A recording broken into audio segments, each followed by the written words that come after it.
Сегодня я бы хотела предоставить вам наиболее полную и достоверную информацию, чтобы по возможности в ближайшее время к теме личных отношений не возвращаться. Уважаемых адвокатов, сегодня мы послушаем по юридической части. Как известно уже широкой общественности, информация о том, что Никита Юрьевич Белых и Екатерина хотят сочетаться законным браком, появилась еще летом этого года, 2016.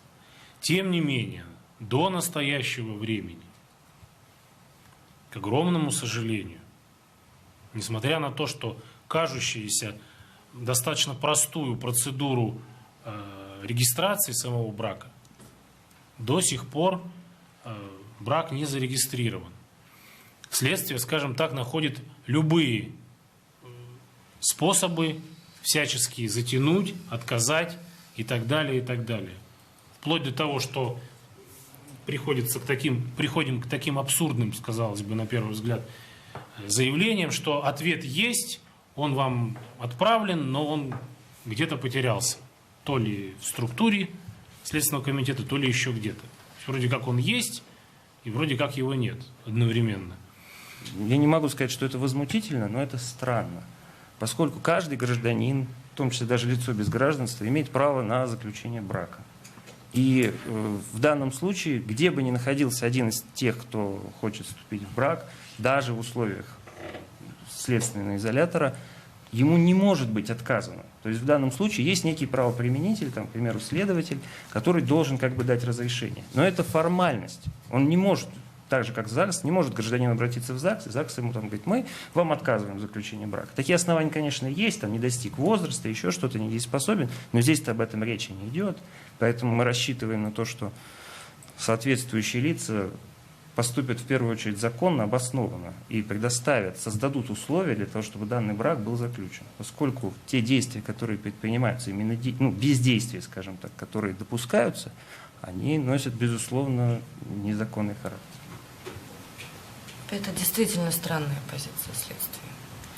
Я не думаю, что официальные документы, которые, в принципе, напрямую относятся к гражданским правам, могут просто потеряться. Тем более в таком количестве и теряться постоянно и регулярно. Ни один документ, ни один ответ на адрес моей прописки не пришел до сих пор. Насколько я поняла, вот Андрей Юрьевич мне пояснял на момент вообще постановки такого вопроса, никаких проблем, никаких ограничений у следователя выдать мне дубликат любой бумаги на руки нет.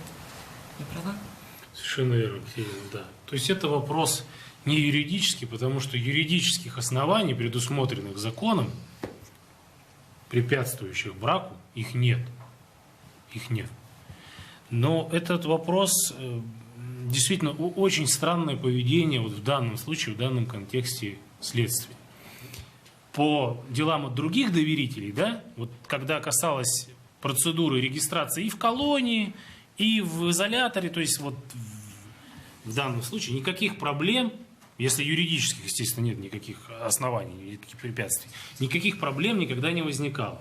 Это вот в этом смысле уникальный случай, когда препятствий нет, но на сегодняшний день регистрации брака тоже нет. Вот. По факту регистрация брака, я очень хочу, чтобы меня правильно услышали, это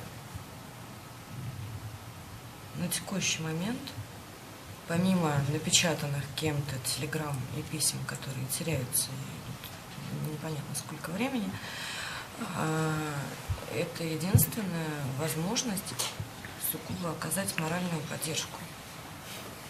Никаких других прав регистрация брака мне не дает, чтобы не было иллюзий на этот счет. И почему себя так ведет следствие, ну, вот это большой вопрос.